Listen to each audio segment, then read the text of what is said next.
So let me remember where we stopped last time.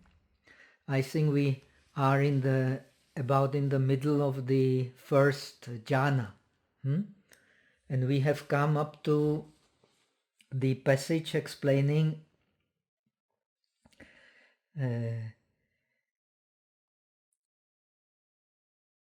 that means how do we know that we are approaching the state of dhyana.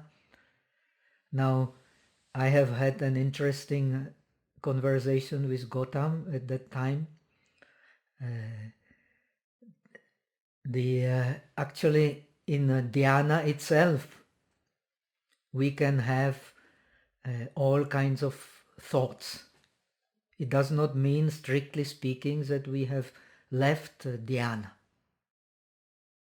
But the difference between being in dhyana and not being in dhyana is that when we are in dhyana, the mind is fixed on the mental image. This is very important to understand. So in the northern tradition, you can read in Abhidharmakosa in the 8th chapter and the other chapters also mentioned, there are actually 3 kinds of dhyana. So-called sashrava dhyana, the dhyana which is connected with ashravas, with inflow and outflow of impurities. This inflow and outflow of impurities in jhana is purely mental. That means you are kind of isolated from thinking about the outside world, but still the all kinds of vitarka, disturbing vitarka, can, even while you fixed at the mental image, they can still occur. This is called sashrava dhyana. Then you have the shuddha dhyana, which is very important. In order to go to higher dhyana or to do vipassana, you need a shuddha dhyana. And then you have this anashrava dhyana or nirveda bhagya. It is called also nirveda bhagya. That means you are kind of disgusted and do not completely care about all the disturbing factors, and you are turned to purity and to the utmost purity, which is nirvana.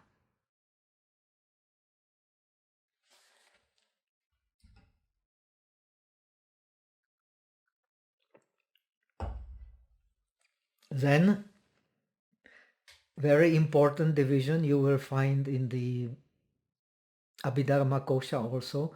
You have the hina bhagya dhyana, sthiti bhagya dhyana, vishesha bhagya dhyana, and nirveda bhagya dhyana. 4 kinds of shuddha dhyana.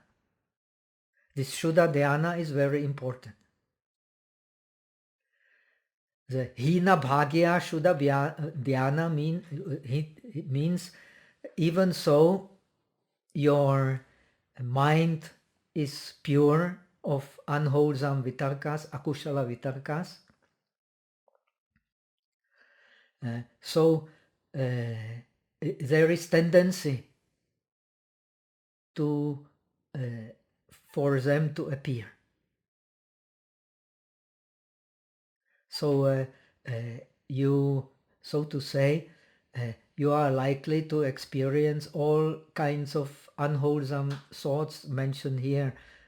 Some pride, you are something special, infatuation with oneself, mada, with happiness one is experiencing in dhyana. And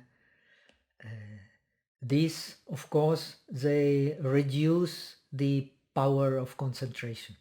And we have explained that the base for dhyana is the power of concentration. The benefit of dhyana is the happy mind, or ultimately in fourth dhyana, the happy mind of complete detachment. Complete detachment is also happy mind. Buddha is teaching the neither pleasant nor unpleasant sensation is unpleasant for the fools and is pleasant for the wise. So it is very important to understand that actually detachment, upeksha, is also happiness, but happiness for the wise, not happiness for the bala putujana.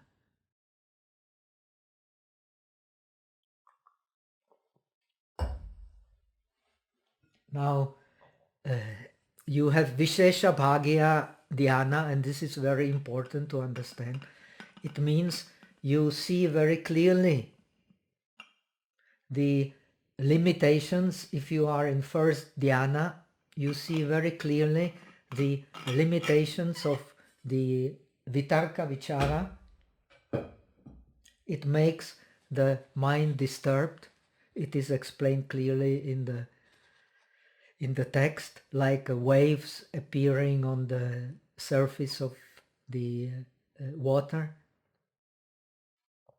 It is kind of excitement when you practice shamatha, but it is very essential if you practice vipassana. You cannot practice vipassana without vitarka and vichara. In the Eightfold Noble Path, the samma sankappa, the right thinking or right intention, is also vitarka or vichara. In the northern tradition, as taught in Tibet or China, based on the Abhidharma, based on the Yogacara Bhumi Shastra, the Shamatha is called Stapana Bhavana, the cultivation of the mind which establishes itself on the unique mental image. And Vipassana is called Vichara Bhavana. In the northern tradition, we explain the Vipassana as in 4 stages. Chinoti, pravichinoti, parivitarkayati, parivimamsayati. Parivimamsayati is the actually vichara. Due to vichara, you maintain the mind stable on the object you want to penetrate in terms of its unique characteristics and common characteristics, and that's why you can detach from impermanence, detach from the discomfort of impermanence.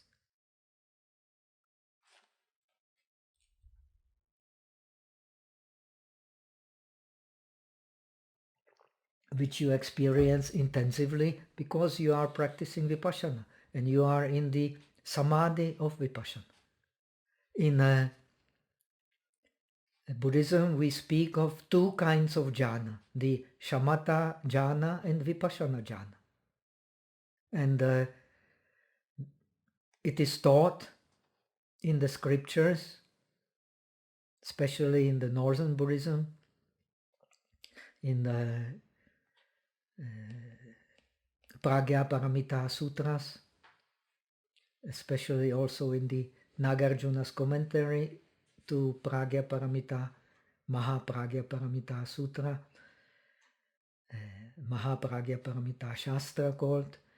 it says that shamatha and vipassana should be like two wheels of the chariot. If the one wheel is big and the other wheel is small, then you will not attain the middle way. You can only attain the middle way when these two wheels both are the same size and move smoothly ahead.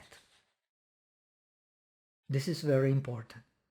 So actually, even though we are describing the same experience, in Northern Buddhism, we say the practice of shamatha and practice of jhana, practice of shamatha and vipassana together.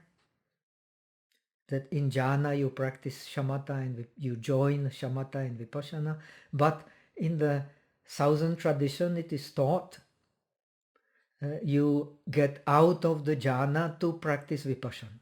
But actually it describes the same situation, that you are in the state proximate to dhyana, which is called in Northern Buddhism, in Abhidharmakosa, also in Yogacara, Bhumi Shastra, samantaka. In samantaka stage to jhana, you practice vipassana.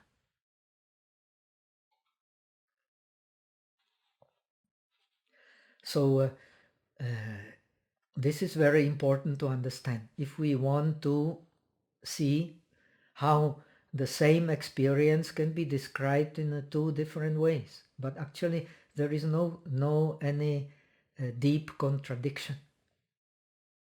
We have to see the process of meditation from different aspects, and it enriches this process rather than we should not obey mechanically the explanations. This was definitely not the teaching of the Buddha. We should experience and make our own experience. And so we can see, even so the same experience, there is no two different jhanas in Northern Buddhism and Southern Buddhism, but it can be described in a different way. So in order to go higher, one has to have, to use the Abhidharmakosa logic, one has to have first the Shuddha Dhyana, and one has to have the Vishesha Bhagya Shuddha Dhyana. One has to have pure mind. That means no what our text calls samyojana, but actually I have explained samyojana can be used in a very general terms. Usually samyojana we use only in Southern Buddhism for the sake of referring to vipassana. But it can be used in general term of any kind of situation which affects the purity of the mind. You can also call it the akusala vitarkas. And as we have explained last time, akusala vitarkas, the unwholesome thoughts, they are not the difference between unwholesome thoughts in dhyana and unwholesome thoughts in our normal state of mind, not in dhyana, is that unwholesome thoughts, our text explained, concerned with the five senses, following the five senses, they are all can be put together as kama vitarka. But the unwholesome thoughts in the dhyana, they are not kama ashrava, They are not the kama vitarka, they are the bhava ashrava. They are not based on the impurity coming from the impact of the five senses. They are based on the impurities coming from the mind itself. The mind itself clinging to existence. Because in dhyana you have overcome the desire to follow the impulse from the five senses. Why? Because your mind is fixed on the mental object. That's why you are in dhyana, because your mind is fixed on the mental object. From this, it is very important.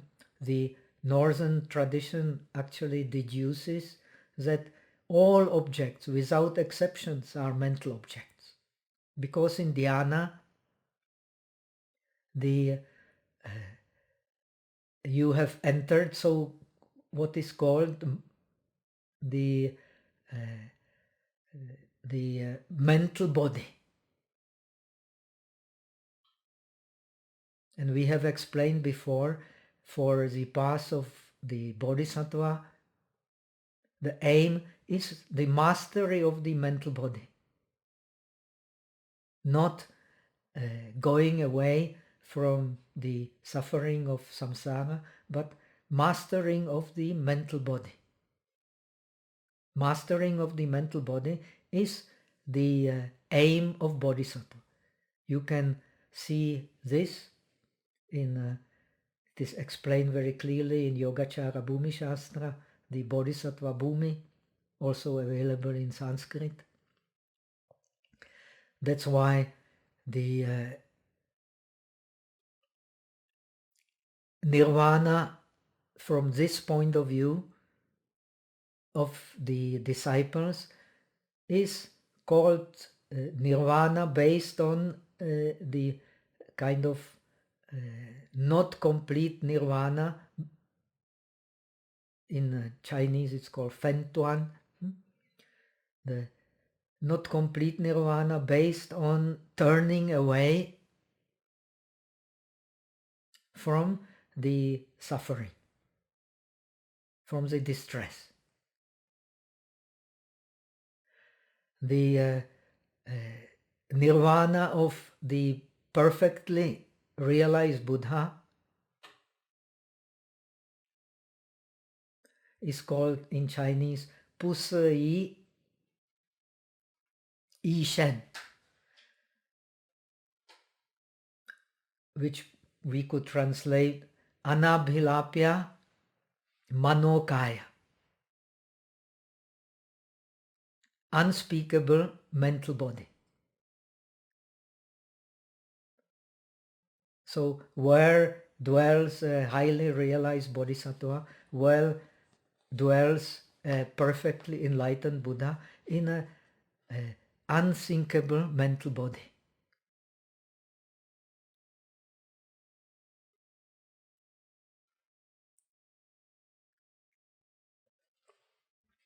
This unthinkable mental body has to do, at least in the Yogacara tradition, has to do with the Dharmakaya. It is the Dharmakaya itself. The Buddha also has the Vimuktikaya, the body of liberation, the Shila Vimuktikaya, like Arahat, Samadhi Vimuktikaya, Pragya Vimuktikaya, Vimuktikaya, Vimuktigyana Kaya, these 5 bodies of liberation, the Buddha has just like an Arahat. Same. But the Arahat does not have the Dharmakaya. Because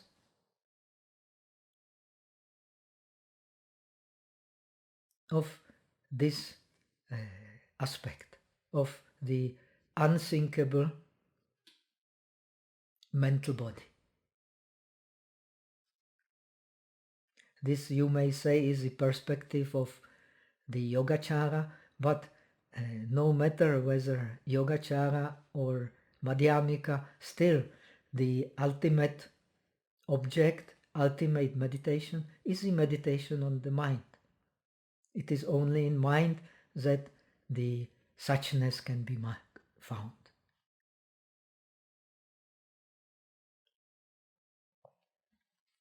So this we have hopefully made clear, and it is very important to understand. And now we can go to the text. And as far as I can remember, we have finished here in the middle. Furthermore, the mind in the first absorption experiences great rapture, like a poor man suddenly finding a precious treasure. We have explained, according to the northern tradition, every jhana has a base, which is one-pointedness, has the benefit, which is happiness. Even fourth jhana has happiness, happiness of complete, happiness of upeksha, of purified upeksha, with impossibility of tendency to either enjoyment or resistance. So the benefit of all jhanas is happiness. And the cause, every jhana has a cause, and the cause of the first jhana is the kusala, vitarka and vichara, which fixes the mind on the mental image, called nimitta. You need shamatha nimitta in order to go into jhana. If we don't have shamatha nimitta, we cannot go into jhana. This is very important to understand.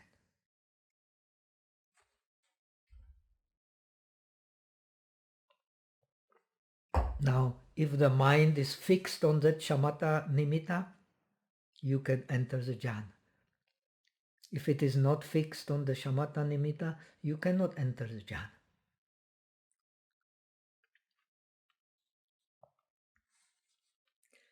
Now, when the mind is fixed on the mental image, then it experiences joy. This also explained in Visuddhimagga. When the mind experiences a joy, when you meditate on breath, the breath becomes more subtle due to this continuity in experiencing of joy. Then when the mind detaches from this joy, then the object and the mind and the Vedana and the sensation become more subtle. Then the mind can penetrate, can unite with a mental image. So I hope now things will start getting more and more clear. So experiencing great joy in his heart, he will reflect on how to use diligence and asceticism to support his practice of the first dhyana in the 3 watches of the night. So the dhyana is a state of purity. In the state of purity, of course, encourages the meditator to strive. If we don't experience a state of purity, which has some similarity to liberation, but of course it's not liberation, because it's based on the fixation. And there cannot be any fixation in liberation. This is what Buddha has clearly understood and rejected first the practice of jhana as the only way to get liberation. In his time it was believed. Then he practiced asceticism. He also did not find the way through asceticism, so he found the way in joining the shamatha and vipassana, the concentration and wisdom, in one taste of liberation. This is very well described in both the southern and northern tradition. Eka rasa, vimukti rasa.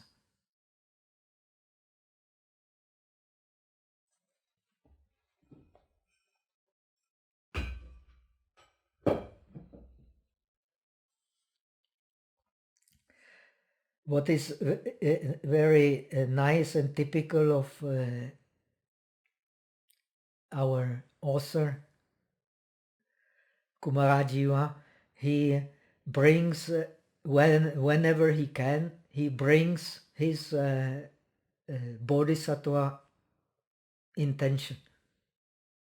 Now he's teaching, he is a master of the path of the disciples, and he puts, wherever he can, he puts the base for the bodhisattva practice into the path of the disciples. What is the base for the bodhisattva practice? The Mahakaruna. So, yet experiencing this happiness of dhyana, he contemplates the sentient beings are confused and obstinate in their bewilderment. So I have to save them. Now I have got something of the inner happiness, which is much more satisfying than the happiness based on the five senses. So I have to help the others, at least, if not to get nirvana, at least to get this prolonged mental happiness of jhana.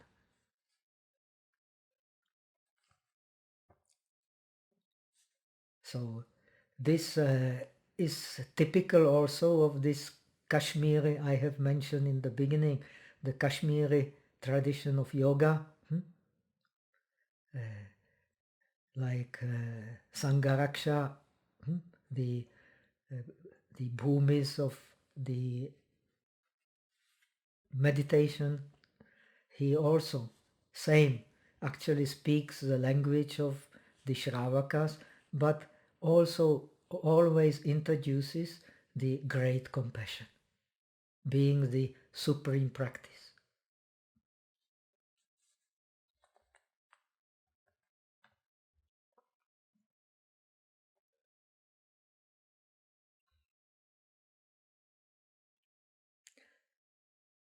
So now he describes the happiness of the first absorption permeates the whole body, internal as well as external, just like water moistens the dry soil inside as well as outside. This is a simile you usually don't find in this connection in the Agamas.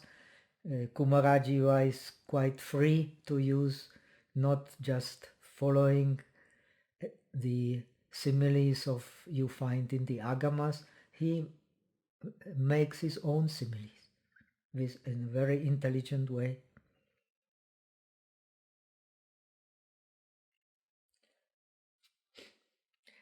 Now he comes to the simile, which is same like the Agamas. We will come to it.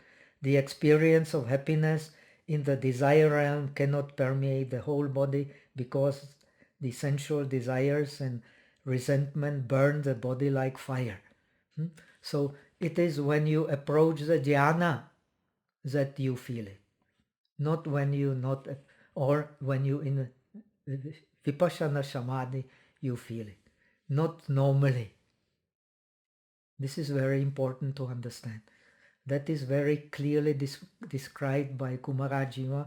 When you approach the dhyana, or when you in the dhyana, jhana or vipassana jhana, then you feel just as Abhidharma describes. you feel sensual desire. According to Abhidharma, Visuddhimagga, the sensual desire is like piece of raw flesh compared to piece of raw flesh on the hot iron. It sizzles and it sticks to the object. And the resentment or pratigha is like the heap of dust hit by a stone which falls in all directions. It is a complete mess. Or like poison pumped into the blood. Normally we don't feel it, but in meditation only you feel it. So this is very important. This is why meditation is so important. It is not in normal situation, but in deeper meditation that we feel the discomfort of deep clinging and resentment.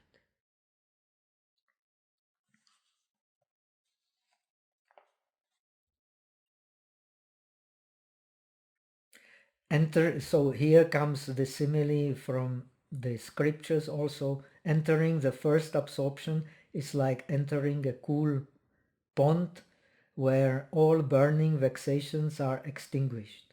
As burning sensations are removed immediately by entering a cool pond, the first dhyana is immediately attained by following continuously the chosen meditation practice, or in other words, the chosen meditation object, the kammatthana. This is clearly described in Visuddhimagga also.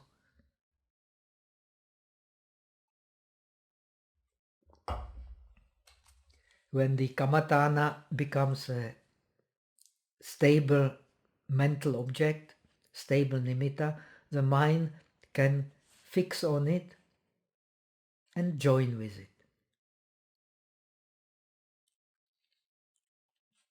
So if we experience that state, it makes a very deep imprint in the mind, and the advantage of the jhana is once you experience deeply the practice of jhana, you don't lose it. Just like when you become a sotapanna or you become a realized bodhisattva, bhumi bodhisattva, you can never forget this experience. It is such a powerful karma which will make imprint in the mind that one cannot forget. That's why some people get jhana like this because they have practiced before.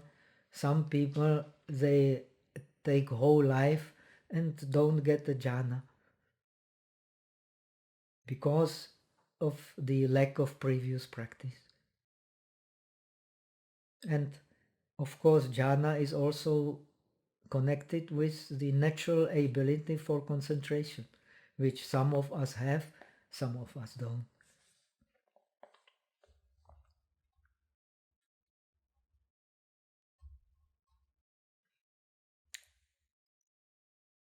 Now, in order to obtain the first absorption, one may use the other meditation objects such as the samadhi of the recollection of Buddha. This does not necessarily mean Buddha Anusati as explained in Visuddhimagga. As you know, in the northern tradition, the most common practice is the meditation on the Amitabha, on the Pure Land. And of course, the Kumarajiva is the one who translated the Amitayu Sutra and who was a great propagator of this tradition, which became overwhelming for the Buddhist followers in the Far East, China, Japan, Korea, Vietnam. Most of the Buddhists practice the recollection of Amitabha.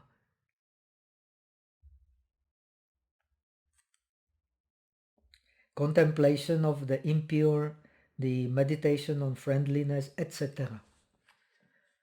So, as you know, in Theravada, it is mentioned 40 meditation objects, 40 kamathanas. You will find also quite few in the Abhidharmakosa, the 8th chapter. But eventually, actually, any stable mental image can become object of jhana. It does not mean there are only 40 objects. And the Milinda Panha, very popular scripture, especially in the southern countries, but must have been very popular in the northern tradition also, because you have 4 translations of this Milinda Panha into Chinese.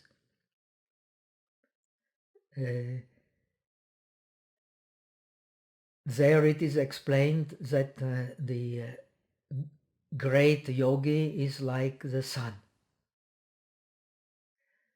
The sun has many, many rays. The great yogi, he has many, many kamathanas, many, many meditation objects he can use, he can master anytime.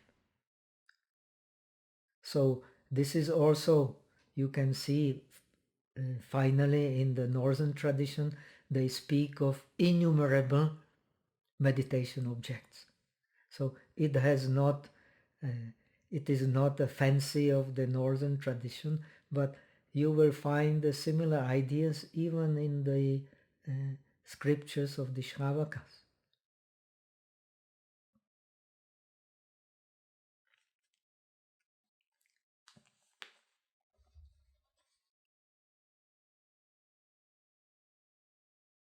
So in the southern tradition, in Theravada, when you learn meditation, you are given so-called Mula Kamathana, the basic meditation object.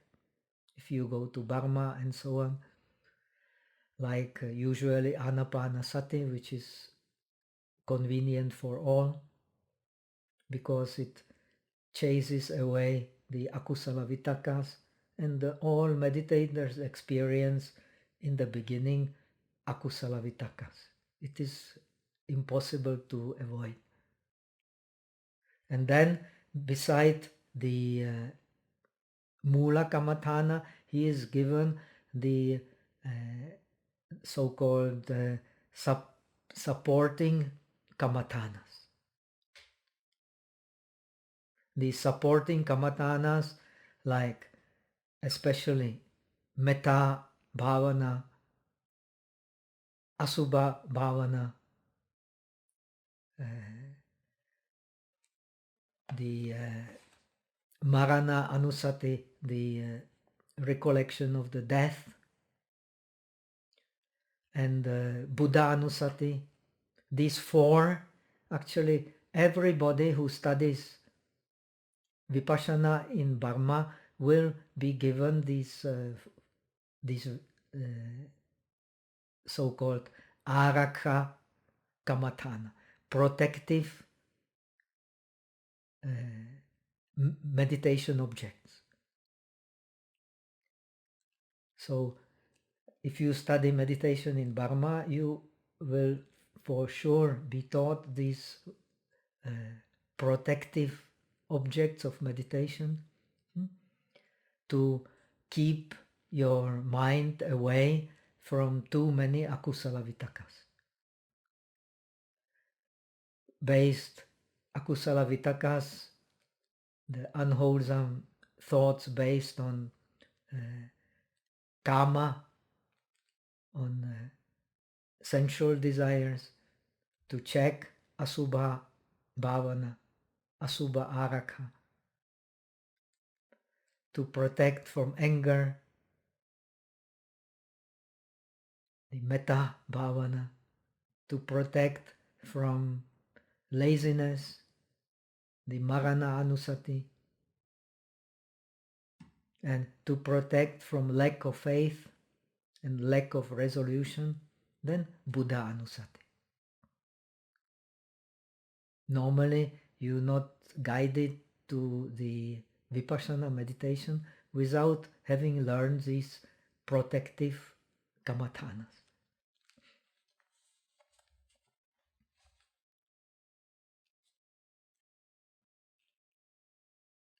Now, the end here is very important.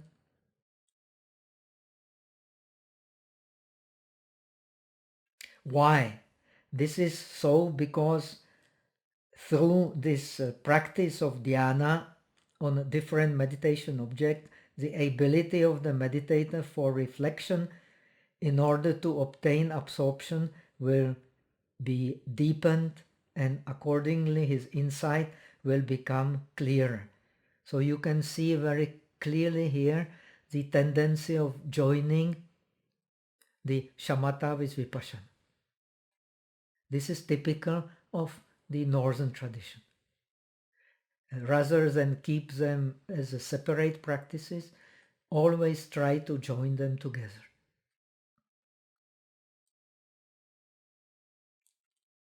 So this especially emphasized in the Yogacara Bhumi Shastra and in the traditional Yogacara. There is difference between the traditional Yogacara and what developed from practices that developed from yoga, traditional Yogacara,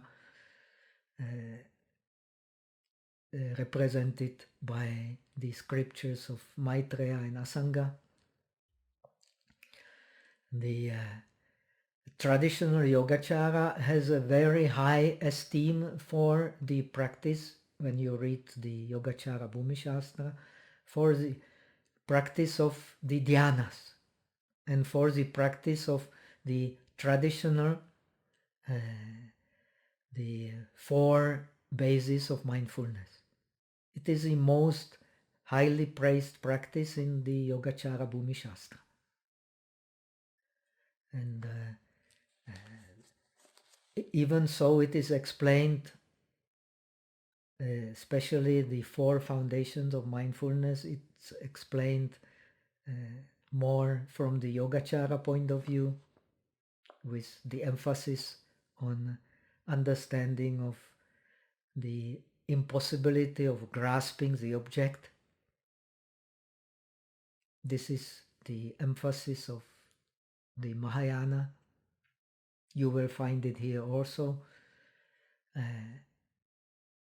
The meditator is led from the very beginning to the understanding of inconvenience of grasping the object. Because due to grasping the object, all the defilements come. And according to Yogacara, there has to be arise a nimitta so that the mental process arises. And the nimitta arises from mind.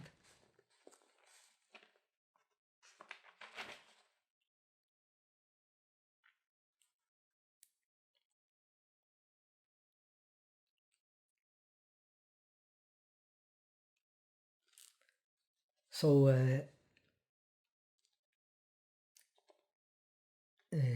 the Pragya Paramita Sutras speak of two kinds of dhyana. They call it the Aramana dhyana and Lakshana dhyana. Aramana dhyana is Shamatha. Lakshana dhyana is Vipassana. And one should be able to switch freely anytime from the Aramana dhyana to the Lakshana dhyana. The mind should not get fixed on the object. The fixation on the object is only temporary. The striving is for using the shamatha and vipassana equally.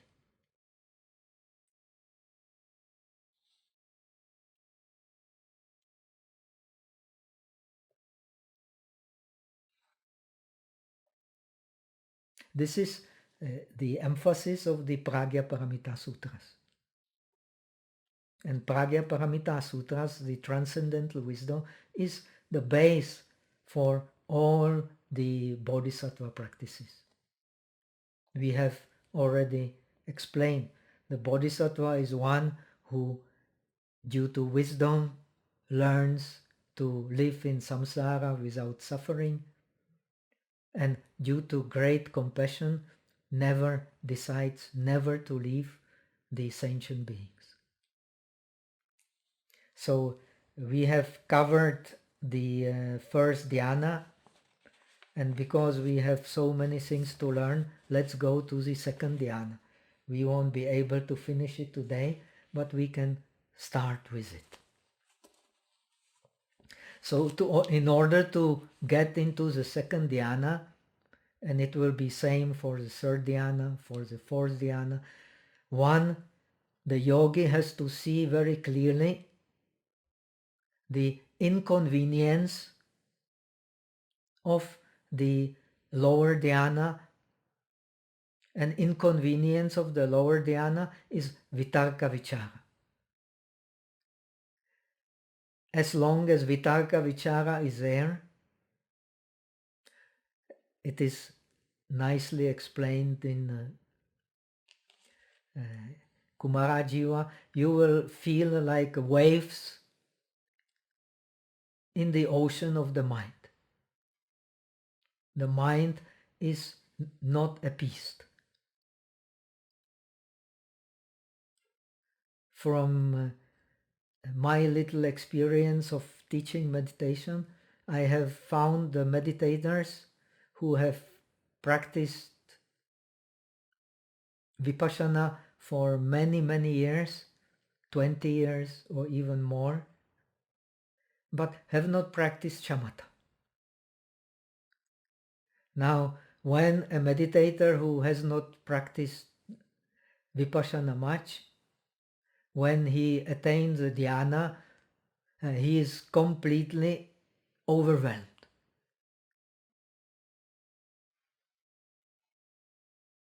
The meditator who has practiced vipassana, when he attains dhyana, he can immediately see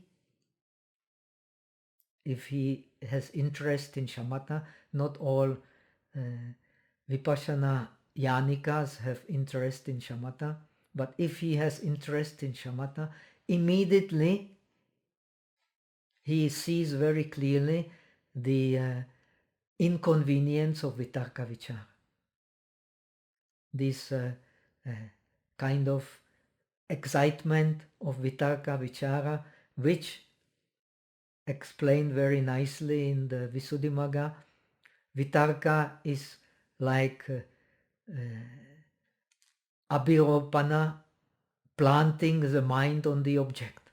This is the lakkhana according to Visuddhimagga of vitakka. Aramane chitasa abhiniropana. And the rasa of vitakka is ahana paryahana, the repeated striking of the mind on the object. And the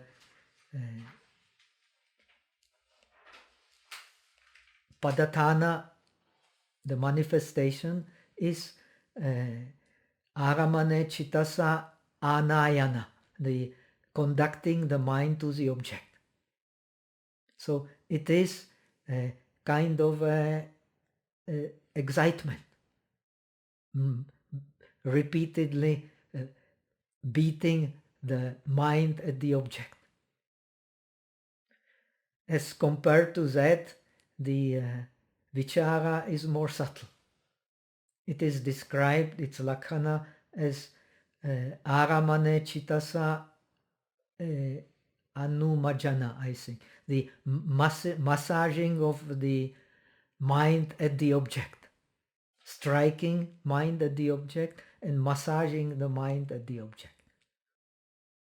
So one is gross, another one is subtle. According to Abhidharmakosa, vitarka and vichara both are the mati and chetana together. Mati means differentiation. Chetana means will. Will together with differentiation. And this will together with differentiation, they become the vachi sankhara, the formation of the speech.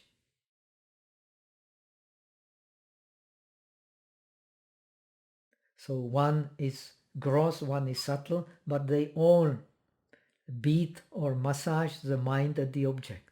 And it is like this, what Kumarajiva describes, like waves arising in the mind. The Vipassana Yanika can see it very clearly, but the Shamatha Yanika, and if he has no much interest in Vipassana, he will be overwhelmed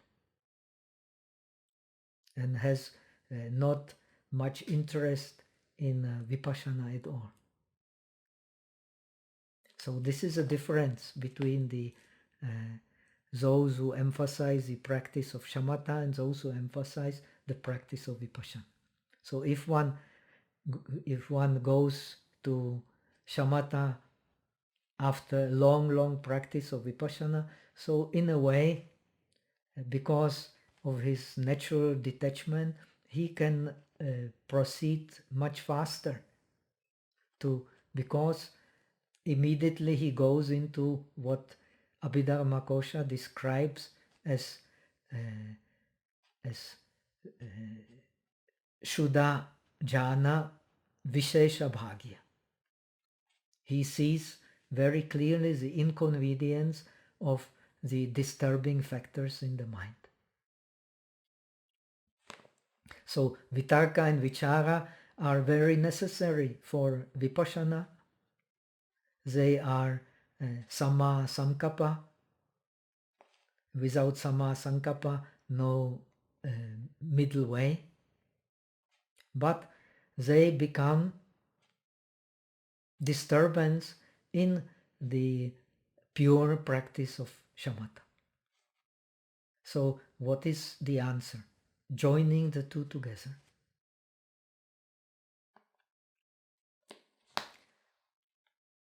So the second dhyana one will get when one attains this Vishesha Bhagya Shuddha first dhyana and meditates on the inconvenience of vitarka vichara. Same explanation here like in Visuddhimagga. He meditates on it like anything he does not like sickness, like prison, like cancer. Same examples here like Visuddhimagga. It is one tradition. So he gets disgusted by, and due to this disgusting, the disturbing factors of the first dhyana, his mind naturally enters the second dhyana. And what happens when vitarka vichara go away? Our text call it, as we will see, we will cover the rest next week. He will see the mauna, the silence of the mind.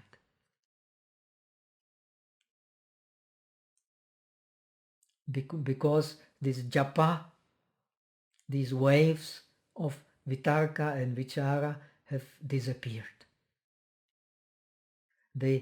text Abhidharmakosa calls them japa.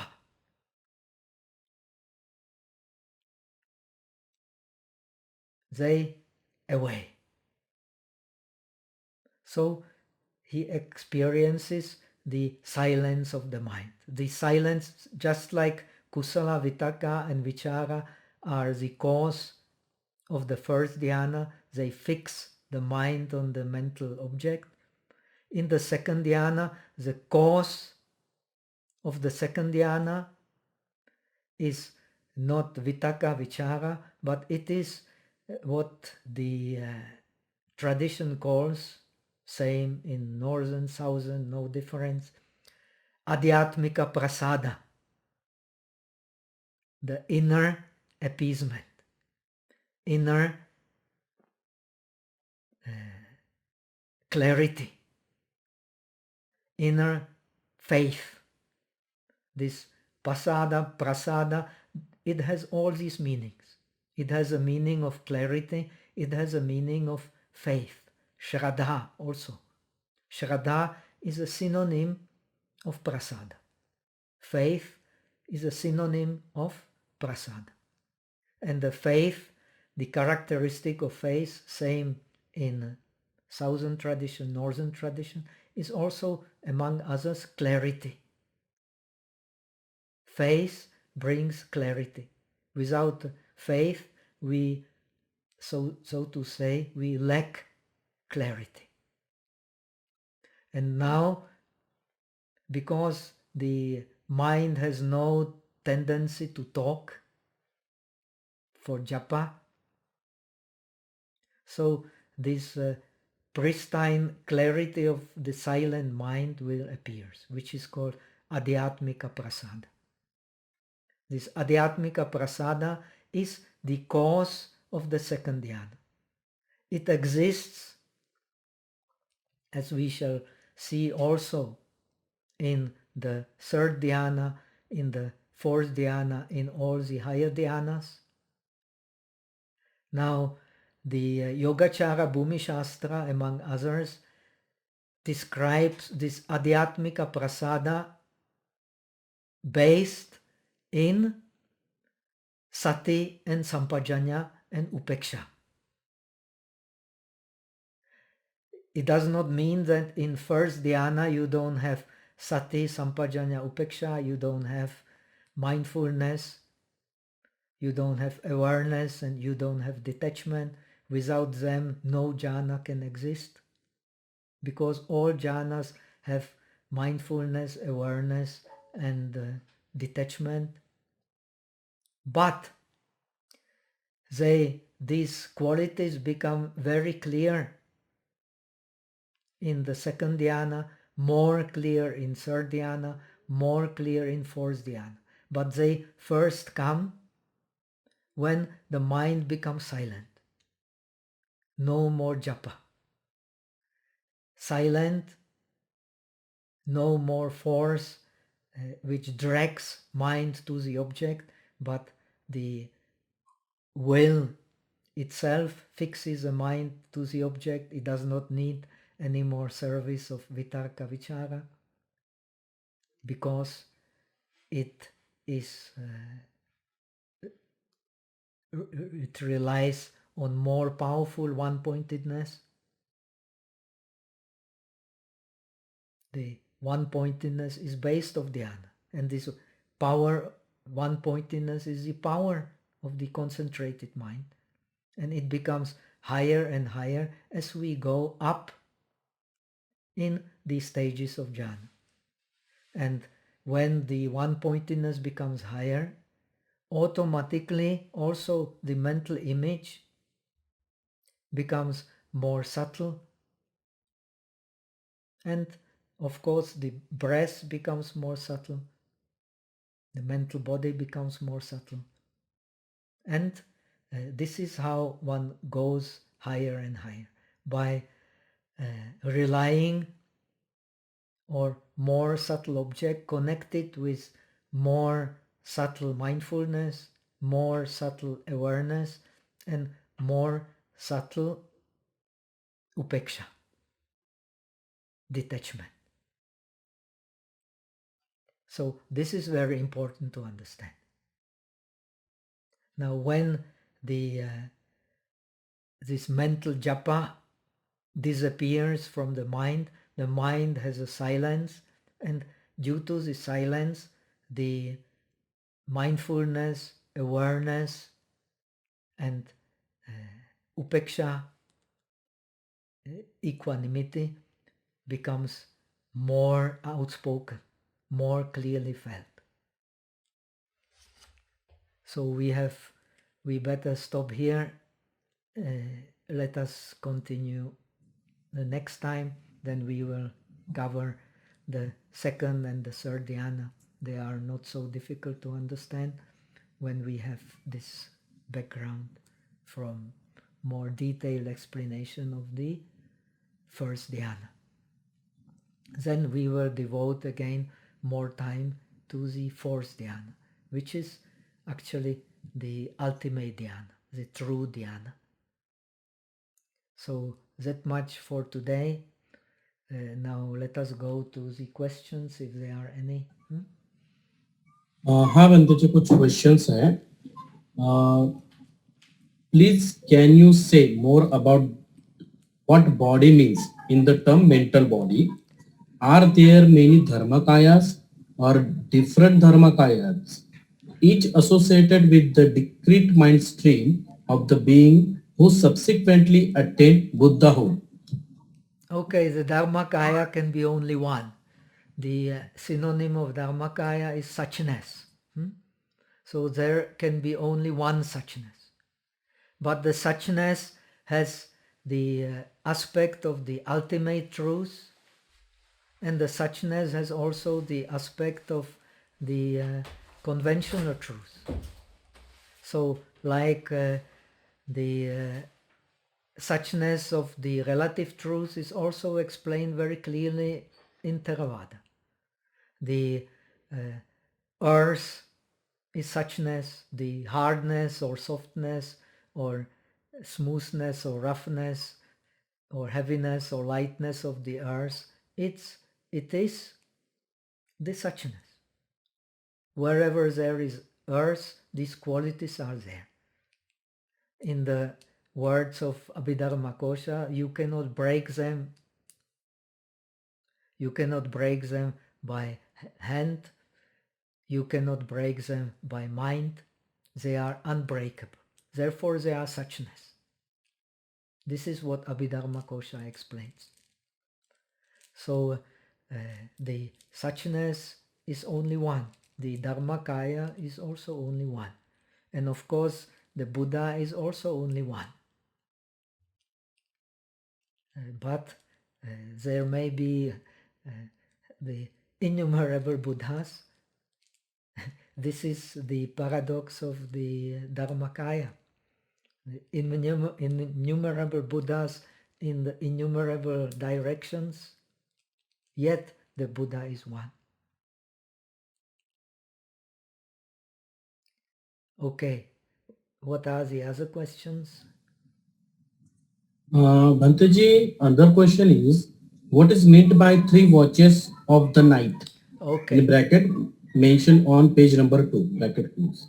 3 watches of the night. This is, we have to go a little bit to Indian concepts of time. They are quite different from Western concepts of time. The traditional Indian concept of time was in terms of kshanas, muhurtas, and so on, and yamas. Actually, the day was divided into 6 yamas. The 3 yamas of the day and 3 yamas or watches, for lack of better translation. Yama is just yama, but they westernized the translation and made it a watch.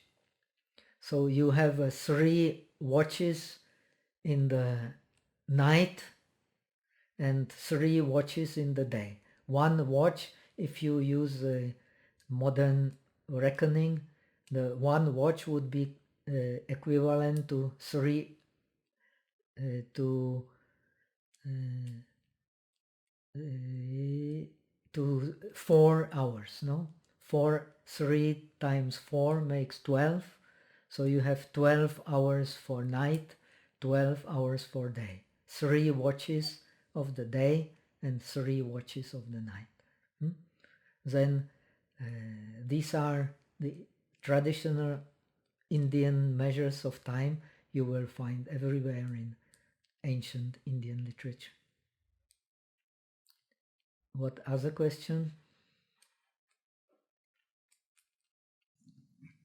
Bhanteji, other question is how to master the mental body on practicing the bodhisattva path.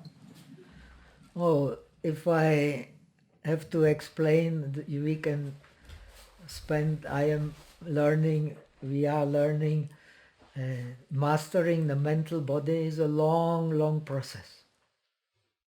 But the first step to it is, first of all, understanding the Buddhist philosophy, Buddhist psychology. It is also expressed very clearly in Theravada tradition. It is not only Mahayana. All Dhammas, all phenomena are based in mind. Mind contains all phenomena. This is in all Buddhist traditions. It is explained maybe in different way, but everybody agrees that the root of our experience is a mind. It is clearly explained also in Theravada Abhidharma, like in Buddhagosa's commentary to Dhamma Sangani. What sees is the mind, and the eye is only the instrument of the mind. The Vaibhashika believes that actually the eye organ sees, but this is refuted by the Sautrantika tradition or by Yogacara. It is a mind which sees through the means of the eye. Theravada is of the same opinion. So actually to master meditation is to master the mind. Mind is the root of our experience. Based on this, then the contemplation of the mind is the highest meditation. According to Yogacara Bhumi Shastra, in a way Madhyamika will also agree on that, even so it is explained in different way. The Shamatha is when the mind does not move. This is a real Shamatha you find in Abhidharma Samuchaya of Asanga. And the Vipassana is when the mind is moving due to the change of mental images. So it is moving consciously because you change consciously the mental image. So it is the elaboration of the same idea that all is based in mind. Mano Pubangama Dhamma. Mano Seta Mano Maya. The first verse of the Dhammapada. And you will find it in many places in the Agamas, northern, southern. Chitena niyate loko, chitena parikapati, chitena eka dhammasa, sabbe dhamma vasamanvagu. All dhammas, all phenomena following one phenomena, which is mind. So it is not any Mahayanistic idea. It is the pure Buddhist idea. Only explanation is different. No other tradition denies the reality of the object. But for the Yogacara, the object is a reflection of the mind.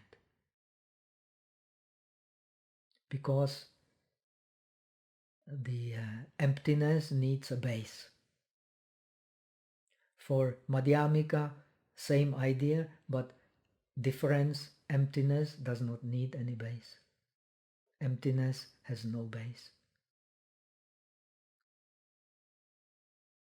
But still, you can only find it through investigating the mind. This idea is the same. Okay, Gautam.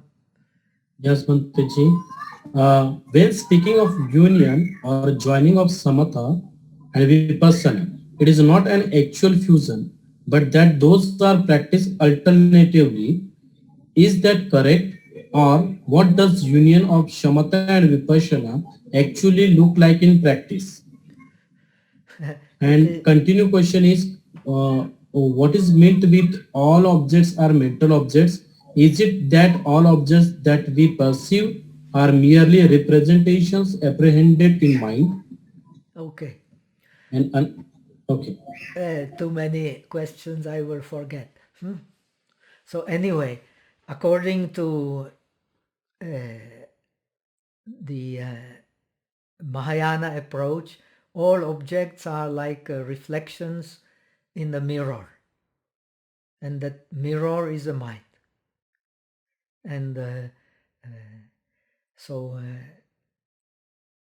the mind itself is like space. It is not space because space is material. It is not material, but it is kind of. But the mind is not space, is paricheda, rupa paricheda. It is the limitation of the corporeality, is space. But the mind has no limitation. So, but it is a simile. Mind is like a space in its ability to accept any object. Like any object can appear in the space and is defined by the space. Similarly, any object is defined by the mind and is received by the mind. So this is one thing. And what was the first part? I now got involved in the second, forgot the first. What was the first part of the question? How to attain? Bhanteji, when you speaking of union or joining of shamatha and vipassana, is it not an actual fusion, but that those are practiced alternatively? Is that correct? Or what does union of shamatha and vipassana actually look like in practice? Yeah, okay. I have explained, but let us explain again. When you And are... another question. No.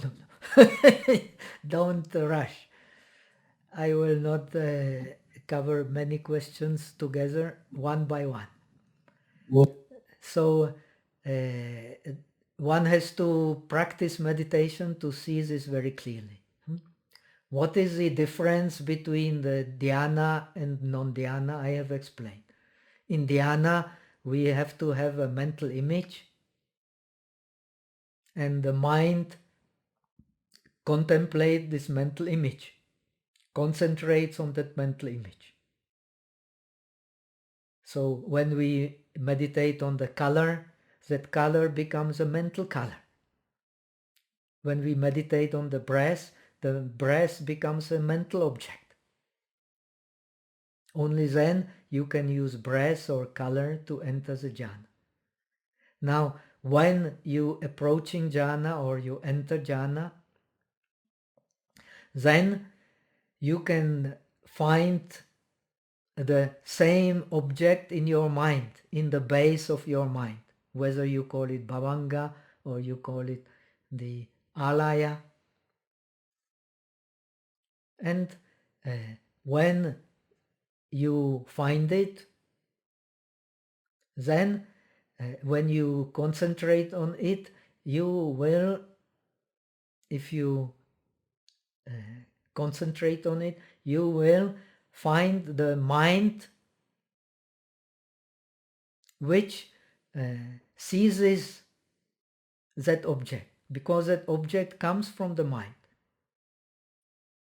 Normally you don't see it, but in dhyana you can see it very clearly. The object comes from the mind. So you will find the mind which goes to the object. That mind which goes to the object is not the present mind, but it is actually, according to Theravada, it is the immediately preceding past mind. Samanantara pratyaya, it is called, both in northern tradition and in southern tradition also. The mind, impermanent mind, is based on samanantara pratyaya, on the immediately preceding mind. This immediately preceding mind you can see, but you can only see it in dhyana. When you see it, then you will be able to contemplate its impermanence. The mind in dhyana is also impermanent mind. An impermanent mind cannot be the object of liberation. So this is the advantage of dhyana. You can see the immediately preceding mind and contemplate it as impermanence. When you contemplate it as impermanence, you will also see that its piti, sukha, they are also impermanent. So advantage of the jhana is you are using much more subtle object, much more subtle sensation, and much more subtle mind to contemplate the vipassana, to contemplate, to practice what the northern tradition calls vichara bhavana, the investigation of the contemplative mind.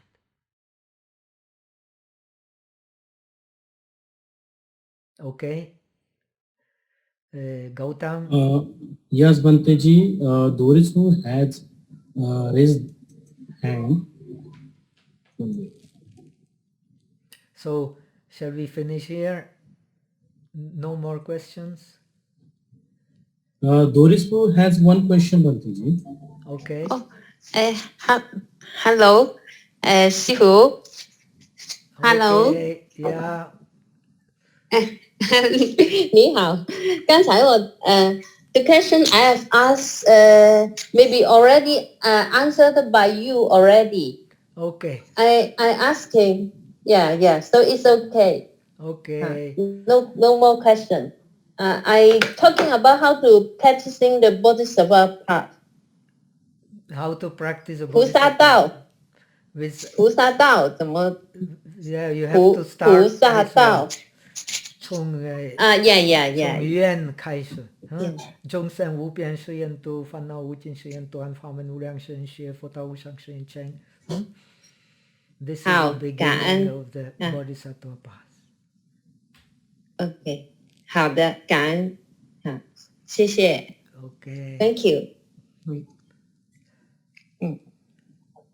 So, any more questions? Let us finish. Last question, Banteji. Yes. Is it true that shamatha without vipassana inhibits or cuts off the ability for rapid cognitive processing? This is explanation you will find very often in the northern literature, especially in the literature linked to the practice of the Dzogchen. the practice of the Mahamudra, they very often have this idea. And Zen also, the jhana can, it does not mean must be, but can be obstacle to realization, especially to the realization of the bodhisattva, which is based on, as I have said, on transcendental wisdom. Actually, the realization of the Shravaka is also based on transcendental wisdom. But this transcendental wisdom is not based on the contemplation of Paramartha, but is based on the contemplation of the divided reality. And so the emphasis of the northern tradition is, even so you have not realized the Dharmakaya, you can meditate on it, contemplate it, because finally the nirvana is always there. Nirvana was not created, it is asankhata. So it must be always there. And when you understand it logically, you give rise to the deep faith. And deep faith is also, among others, with compassion, the base for the bodhisattva practice. So let us finish here. We make the Punya Parinama, and we meet, I hope, in good health and in good spirits again next week. Okay, Punya Parinama. Eta vata cha amehi sambhatam punya sampadam sabbe deva anumodantu sabba sampati siddhya. Eta vata cha amehi sambhatam punya sampadam sabbe bhuta anumodantu sabba sampati siddhya. Eta vata cha amehi sambhatam punya sampadam sabbe satta anumodantu sabba sampati siddhya. Aka satta chabumatha deva naga mahidika punyantang anumoditva chiram rakantu lokasasana. Aka satta chabumatha deva naga mahidika punyantang anumoditva chiram rakantu desana. Aka satta chabumatha deva naga mahidika punyantang anumoditva chiram rakantu tumampara. Devo vasatu kalene sasa sampati hotu cha pito bhavatu loko cha raja bhavatu dhammiko. Sadhu, sadhu, sadhu. So see you next week. Thank you, Bhante. See you Wednesday. Okay. Stay safe.